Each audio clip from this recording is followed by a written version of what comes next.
Sa isang tahimik na baryo sa bayan ng San Palikpik, nakatira si Marites. Hindi siya ordinaryong kapitbahay, kilala siya bilang reyna ng tsismis, ang una sa balita, huli sa tulog, at hindi pumapalya sa pagbabantay mula sa bintana ng kanyang sala.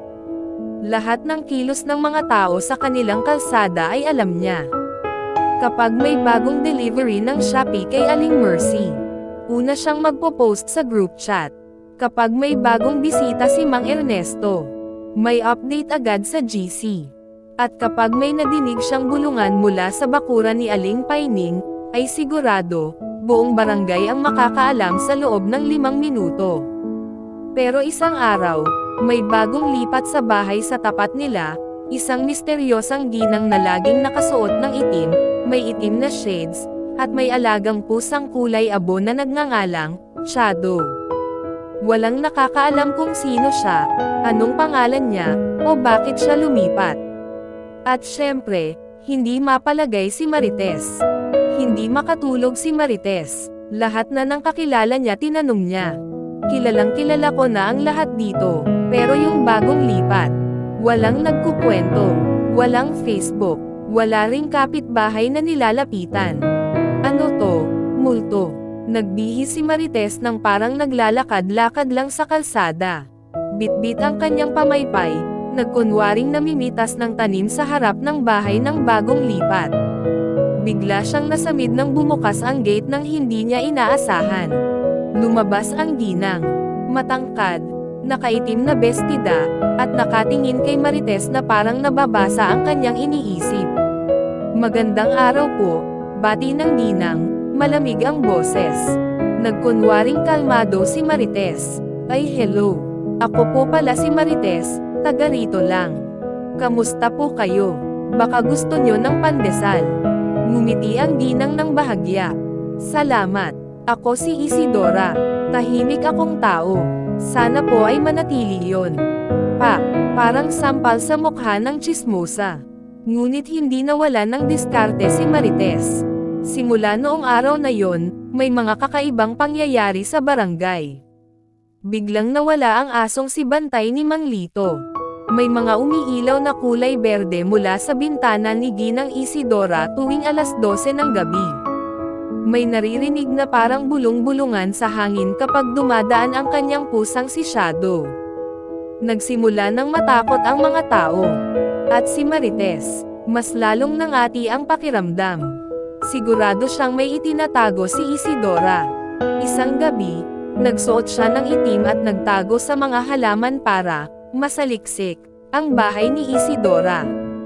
Nang sumilip siya sa bintana, hindi siya makapaniwala sa nakita. May nakasinding kandila, may lumulutang na libro, at si Isidora, nakalutang din, umiindayog sa hangin habang binubulong ang kung anong wika. Kinabukasan, buong barangay ay balisa. Si Marites, hindi na mapakali. Kailangan niyang malaman kung masama ba ang ginagawa ni Isidora. Kaya't pinuntahan niya ito ng harapan. Isidora, hindi ko na kayang kingkimin to. Nakita ko ang ginagawa mo kagabi. Wala akong intensyon na manakot pero kailangan ko ng paliwanag. Tahimik si Isidora. Huminga siya ng malalim. Hindi ako masamang tao, Marites. Isa akong tagapagbantay ng liwanag. May misyon akong pangalagaan ang lugar na ito mula sa mga masasamang espiritu. Ang libro ay aklat ng proteksyon. Ang pusang si Shadow ay aking gabay. Kung may kakaiba kayong nararamdaman, ako ang dahilan kung bakit hindi ito lumalala.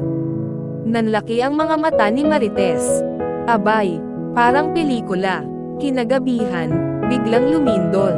May malakas na hangin, at ang buong baryo ay nawalan ng kuryente nang wala sa oras. Isang masamang espiritu, isang itim na aninong may pulang mata, ang sumulpat mula sa malaking puno sa plaza. Nagtipon ang mga tao, takot na takot, pero lumabas si Isidora, kasama si Shadow. Sa likod niya, nagulat ang lahat ng sumunod si Marites. Walang makakatalo sa barangay namin habang nandito ako. Sigaw ni Marites, hawak ang palaspas, prayer book, at bote ng holy water. Tinulungan ni Marites si Isidora sa pagtaboy sa anino. Tumagal ang laban, ngunit sa huli, nagwagi sila. Tumahimik ang gabi, bumalik ang ilaw, at muling kumalma ang baryo ng San Palikpik. Simula noon, nagbago si Marites. Oo, usisere pa rin siya, pero ngayon, ginagamit niya ito sa tama. Bantay ng barangay, tagapagsiyasat ng mga problema, at higit sa lahat, kaibigan na ni Isidora. Ang mga tao sa baryo, wala nang takot, dahil alam nilang kahit anong mangyari, may Marites na nagmamatsyag, at may Isidora na nagbabantay.